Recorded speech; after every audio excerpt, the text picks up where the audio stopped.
Hello दोस्तों, हम हैं गुड़िया त्रिपाठी। आप लोगों को एक उठान सुनाना चाह रहे हैं।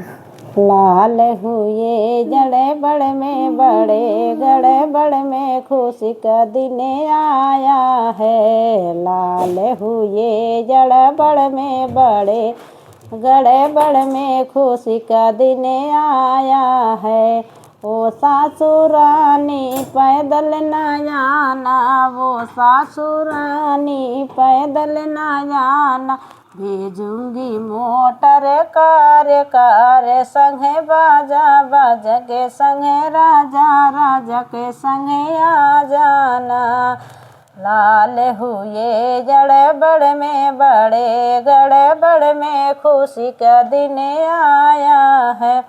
वो जेठनी रानी पैदल न जाना, वो जेठनी रानी पैदल न जाना, भेजूंगी मोटर कार संगे बाजा बाजा के संगे राजा के संगे आ जाना। लाल हुए जड़े बड़ में बड़े गड़े बड़ में खुशी का दिन आया है। वो ननदी रानी पैदल न जाना, वो ननदी रानी पैदल न जाना, भेजूंगी मोटर कार संगे बाजा बाजा के संगे राजा के संगे आ जाना।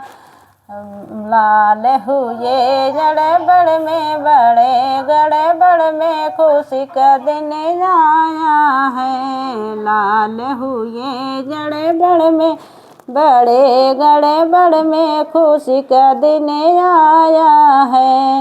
हेलो दोस्तों, कैसे लगा कमेंट बॉक्स में ज़रूर बताना।